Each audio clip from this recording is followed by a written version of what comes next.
হিমেলের বলা কথাগুলো মিথির সহ্য হলো না। এই মুহূর্তে দাঁড়িয়ে মিথির মনে হলো ওকে নিয়ে উপহাস করলো হিমেল ভাই। শুধু শুধু ওকে স্ত্রীর পরিচয় কেন দেওয়া হলো? ওর অবস্থা নিয়ে মজা করলো। মিথি বুঝে উঠল না, তবে নিজের প্রতি ঘৃণা হচ্ছে তার। নিজেকে সস্তা লাগছে খুব এই মুহূর্তে। এই যে সমাজে ওর ডিভোর্সি পরিচয়, এই পরিচয়টা নিয়েই কতজন কত আহাজারি, কত দুঃখ, কত দয়া, কত সহানুভূতি। কিন্তু কেন এই সস্তা সহানুভূতি তো ও চায়নি। এই যে হিমেলের ভাবি, চাচি ওকে না বলেই এমন একটা বিশ্রী প্রসঙ্গ আনলো। মিথি কি এতটাই সস্তা, এতটাই যে কেউ বিয়ের প্রস্তাব নিয়ে এলেই মিথি হুড়মুড় করে বিয়ে করে নেবে? মিথিকে কি ভেবেছে তারা? মিথি ভেবে পায় না। তবে হিমেল তার আরেকটু পরেই আবারও ভদ্রমহিলাকে গম্ভীর কণ্ঠে বলে উঠল, আপনার কি মনে হচ্ছে মিথ্যা বলছি আন্টি? একদমই না। আমার বন্ধুও ছিল। আমি এবং মিথি সত্যি বিবাহিত। মিথি তাকালো। কি আত্মবিশ্বাসের সহিত মিথ্যা বলছে হিমেল ভাই। চোখ মুখ দেখেই মনে হচ্ছে না সে মিথ্যা বলছে বা মিথ্যা বলতে পারে। মিথি বলার চেষ্টা হলো, কি বলে যাচ্ছে? বাকিটুকু বলা হলো না মিথির। হিমেলি ওর পাশে এসে বসলো, একদমই আপন আপন ভাব দেখিয়ে ভুরু নাচিয়ে বলে উঠল, মিষ্টিকে রেখে এসেছিস কেন? বলেছিলাম না বাসা দেখার ঝামেলা আমিই দেখে নিব। মিথি আরেক দফা বিস্মিত হয়। আশ্চর্য, মিথি যে এখানে ছিল হিমেল ভাই কিভাবে জানলো? কিভাবেই বা এলো? আর এইসবই বা বকে যাচ্ছে কেন? এইসব প্রশ্ন মাথায় ঘুরিয়ে সে মুখ টান টান করে চাইল। হিমেল তখন ভদ্রমহিলার ভাইয়ের ছেলের দিকে চাইল, ফের ভদ্রমহিলার দিকে চেয়ে বলল, ভাবি এখনো জানে না আমরা বিবাহিত, তাই আপনাকে জানানো হয়নি আন্টি।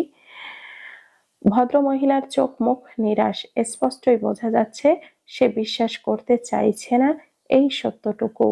বললেন, কিন্তু আমার সত্যি ওকে পছন্দ হয়েছিল খুব।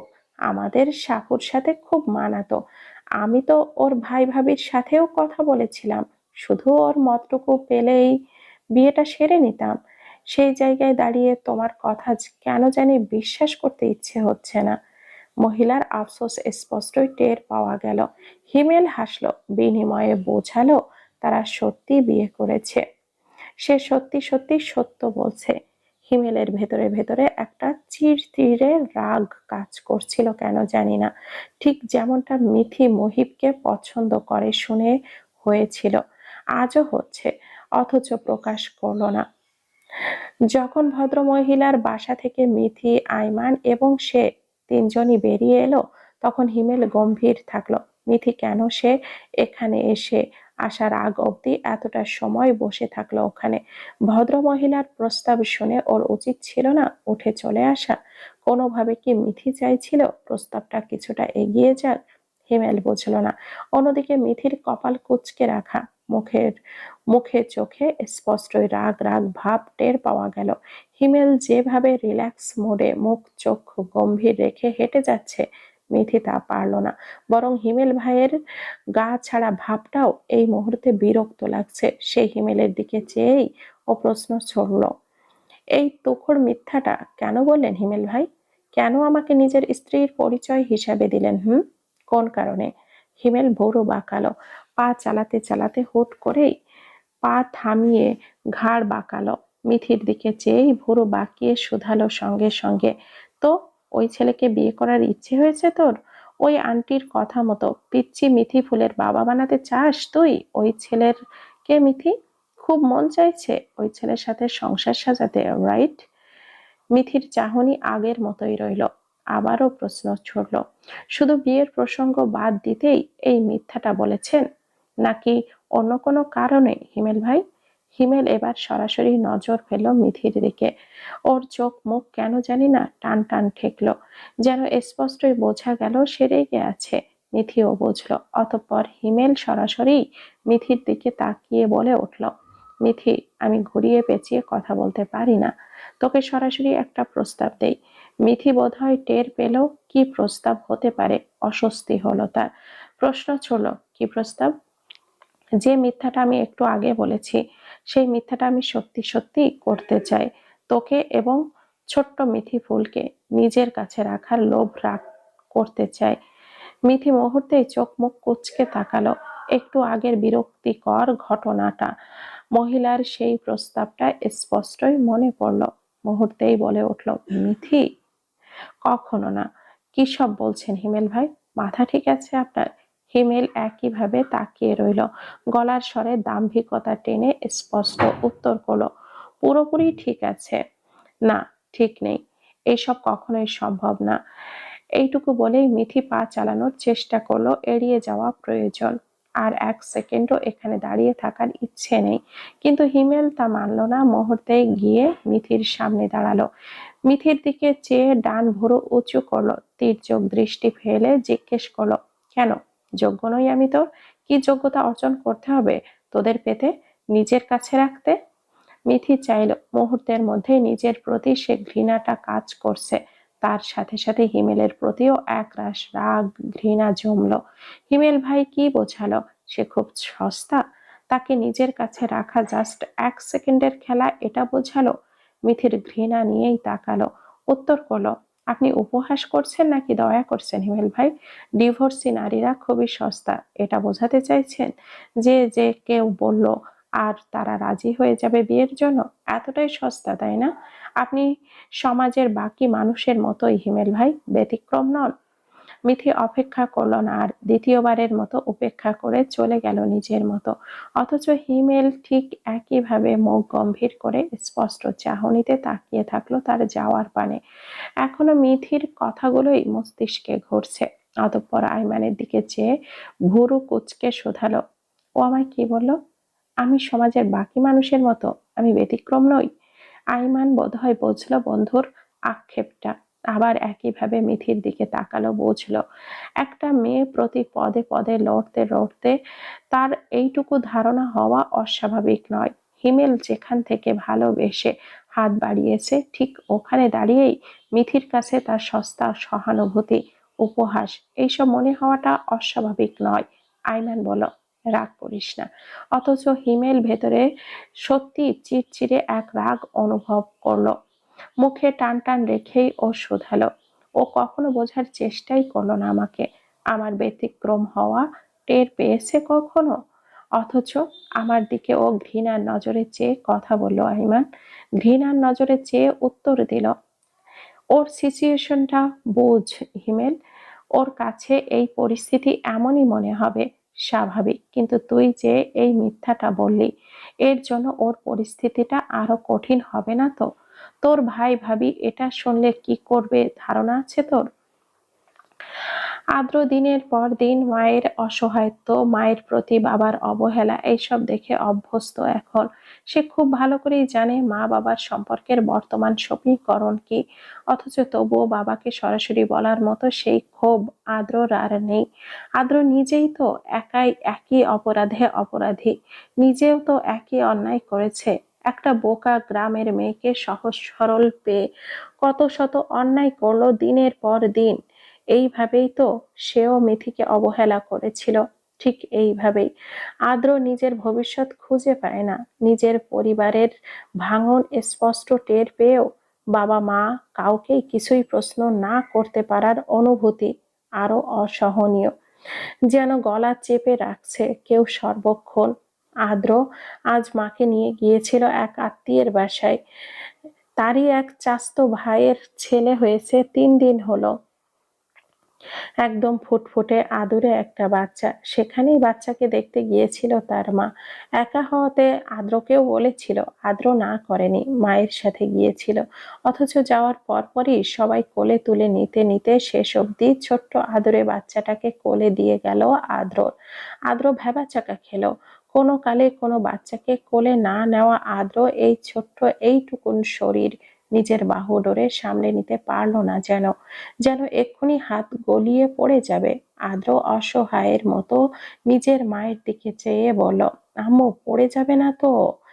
আদ্রর আম্মু হেসে ফেলল। ওখানকার আদ্রন আর এক দাদি সেখানে বসেছিল তখন। নাতির এই অবস্থা দেখে হেসে বলল, বউয়ের ওই ভাই আর তার চরিত্রহীন মাইয়ারে বিয়া না করলে তুমিও তো এতদিনে এক বাচ্চার বাপ হইতা দাদু ভাই। কোলে নেওয়ার অভ্যাসও হইয়া যাইত। আদ্র মুখ চুপসে এলো এবার যেন। চরিত্রহীন? আসলে তো সেই মেয়েটা চরিত্রহীন ছিল না, আদ্রই এই অপবাদটা দিয়েছিল। আদ্রই এই অপবাদ দিয়ে সবার মাঝে ছড়িয়ে দিল যে মিথি চরিত্রহীন। অথচ কথাটা তো সত্য নয়। আদ্র নিজেই জানে মিথির গর্ভের বাচ্চাটা আদ্ররই, আর কারো নয়। আদ্র ছোট শ্বাস ফেলে। সে দাদি আবারও বলল, ওই মাইয়ার ওই বাচ্চাটা যদি অন্য পোলার না হয়ে তোমার হইতো, তবে তো এমন আরেকখান বাচ্চার মুখ দেখতাম আমরা। এখন একখান ছেলের বাপ হইতা তুমিও। কিন্তু ভাগ্য বইলাও একটা জিনিস আছে না, তোমার ভাগ্যটা আসলেই খারাপ দাদু ভাই। আদ্রর মা শোধালো, এগিয়ে বলল, ঠিক বলেছেন চাচি, আমার ছেলেটার ভাগ্য সত্যি খারাপ। তবে আপনি যে বিষয়ে বলেন সে কারণে নয়, কোনো কারণে ভাগ্য খারাপ তাও নিজেই টের পাবে কোনো এক সময়। আদ্র এখনই টের পায়। আদ্র এখনই মিথির প্রতি এক অদৃশ্য মায়া অনুভব করে। মিথির প্রতি করা অন্যায়ের জন্য অনুশোচনায় দগ্ধ হতে হতে মিথিকে ভাবতে ভাবতে আজকাল মিথির জন্য মায়া হয়। বুকের ভেতর দুঃখ জমে, বিষাদরা জমে জমে মিথির নাম উচ্চারণ করে। ঠিক একইভাবে অতীতের সৃষ্টিকর্তার দেওয়া এক চমৎকার উপহারকে অস্বীকার করার দুঃখ জাগে। আদ্র কিছুক্ষণ নিজের কোলে থাকা ছোট্ট বাচ্চাটার দিকে তাকিয়ে থাকলো। সত্যি তো, তারও একটা বাচ্চা থাকতে পারতো, তার কোলেও এমন একটা ফুটফুটে সন্তান থাকতে পারত। কিন্তু কিন্তু তার পাশবিক অত্যাচারের কারণেই তো সে দুনিয়াতে আসলো না। এমন একটা আদুরে মুখ, আদুরে শরীর সে ছুঁতে পারলো না। তো তারই অপকর্মের কারণে সে তো মেরে ফেলতে চেয়েছিল, সেই তো শেষ করে দিতে চেয়েছিল। আদ্রর বুক ছিঁড়ে যেন দীর্ঘশ্বাস বেরিয়ে এলো এক মুহূর্তে। আদ্ররা বাসায় এলো রাত ৮টায়। এরপর কিছুটা সময় এক চাপা অস্থিরতা নিয়ে বসে থেকেই মায়ের কাছে গিয়ে দেখলো মা তার ছোটবেলার একটা ছবিতে তাকিয়ে আছে। আদ্রকে দেখেই হেসে বলল, আদ্র, তোমার ছোটবেলার ছবিগুলো কি সুন্দর তুমি জানো? ঠিক এই দিনটাই তুমি আধো আধো বলিতে আমায় মা ডেকেছিলে আদ্র। তোমার ছোটবেলায় আমি আর তোমার আব্বু এই দিনটা সেলিব্রেট করতাম। আদ্র আদ্র শুনলো, অস্পষ্ট স্বরে ডাকলো, আম্মু। হুম। আদ্র কিছুক্ষণ চুপ থাকে, তারপর হুট করেই বলে উঠলো, আমরা চলে যেতে পারি না? আদ্রর আম্মু ভুরু কুচকায়, জিজ্ঞেস করে, কোথায়? অন্য কোথাও। ওনার বুঝতে অসুবিধা হলো না ছেলে কেন এই কথা বলল, তবুও হেসে বলল, কেন যাব আদ্র? এটা তো আমার সংসার, আমার বাড়ি। আমার এত বছরের গড়ে তোলা সংসার রেখে আমি চলে যাব আদ্র? এই কথা তুমি কিভাবে বললে? এমনি। আব্বুর কথা, আব্বুর সাথে কথা হয়েছে তোমার? কখন ফিরবে আব্বু? ফিরবে হয়তো শীঘ্রই। তোমার কি আর কিছু বলার আছে আদ্র? আদ্র আর কিছু বলতে পারলো না, উত্তর করলো, না। আদ্রর মা ছেলের চুপচাপ থাকা দেখে অতঃপর ছোট শ্বাস ফেলে বলল, আদ্র। আদ্র উত্তর করলো, শুধু তাকালো। উনি ফের বললেন, আমার সংসারটা ছন্নছাড়া হয়ে গেল কেমন, তাই না আদ্র? তুমি তাই তো বোঝালে অন্য কোথাও চলে যেতে বলে, অথচ আমি আমি কল্পনা করেছিলাম কত সুন্দর একটা সংসার আদ্র। ছেলে, স্বামী, ছেলের বউ, নাতি নাতনি সবাইকে নিয়ে কত সুন্দর একটা সংসার হতো আমার আদ্র। আজ যদি মিথি থাকতো, ওই ফুটফুটে প্রাণটা আজ যদি আমার বাড়িতে থাকতো, আমি এত কিছুর মাঝেও হাসতাম। সেই ছোট্ট পুচকোটাকে নিয়ে কোলে কোলে রাখতাম সর্বক্ষণ। আদ্র এবারেও অস্পষ্ট গলায় বলল, হুম। জানো মা, আমার না তোমার জন্য মাঝে মাঝে কষ্ট হয়। যদি কখনো আমি চলে যাই, যদি কখনো আমি আর না পৃথিবীতে না থাকি, তোমার তো কিছুই থাকবে না আদ্র। আমি মাঝে মাঝে কষ্ট পাই এই ভেবে যে আমার ছেলের বোধহয় পৃথিবীতে এমন এক হতভাগা বাবা যে নিজের সন্তানের জন্ম হয়েছে কিনা এইটুকুই জানে না, খোঁজও নেয়নি। ভাবো, তোমার মা নেই, বাবা নেই, স্ত্রী নেই, পৃথিবীতে থাকা তোমার একমাত্র অংশ, তোমার সন্তানটিও তোমার কাছে নেই। নিঃস্ব লাগবে না আদ্র? আমার নিজেরই তো ছেলের এমন দুর্দশা ভেবে কষ্ট হয়। দীর্ঘশ্বাসে দীর্ঘশ্বাসে চাপা পড়ে যায় কত রাত। তবু আমি চাই না যে তুমি সেই ছোট্ট ছোট্ট হাত দুটো ছুঁয়ে দেখো, সেই ছোট্ট মিষ্টি মুখটা দেখতে পাও, চাই না। আদ্রকে অসহায় দেখালো। ওর রোধ হওয়া স্বরে সে বলতে চাইল, আম্মু, আমি আজ তোমার আর মিথির সংসারটা থাকলে আমি সবচাইতে বেশি খুশি হতাম আদ্র, সবচাইতে বেশি খুশি হতাম, সুখী হতাম। সেই ছোট্ট সুখটাও আমার বাড়ির আনাচে কানাচে হামাগুড়ি দিত এতদিনে আদ্র, অথচ সে এখন আমার বাড়িতে তো দূর, আমার কাছেও কখনো আসবে কিনা কি জানি। আদ্র চুপই থাকলো, তারপরে হুট করেই বোধ হলো আম্মু বারবার তার সন্তানের কথা এমন ভাবে বলছে যেন সে আছে। সত্যি কি সে আছে? মিথি নিশ্চয় তার মতো নির্দয় নয়, মিথি নিশ্চয় তার মতো খারাপ মায়ের রোল প্লে করেনি। রোধ হয়ে আসার স্বরে বলো, আম্মু, তুমি কি তাকে দেখেছো? সে আছে, তাই না? নয়তো তুমি বলতে না।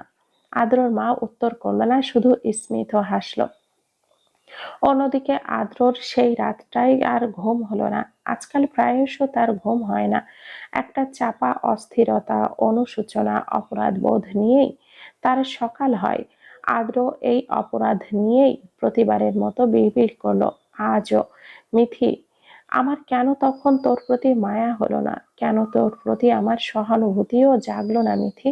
আজ এইভাবে অন্ধকার রাত্রিকে ছটফট করতে হতো না আফসোস করব বলে। আমি আমি তো নিজেই তোকে জীবন থেকে মুছে দিলাম মিথি, আমার বাচ্চাটাকেও। এইটুকু বলেই আর বলা হলো না। গলা আটকে আসলো ওর। ঠিক পরের মুহূর্তেই আবার কষ্টে, বহু কষ্টে শুধালো, সে কি আছে মিথি? আমু কেন বোঝালো, আশা দিল যে সে আছে। সে সত্যিই আছে তো, নাকি নেই মিথি? আচ্ছা, সে কেমন হয়েছে দেখতে মিথি? আমার মতো নাকি তোর মতো মিথি?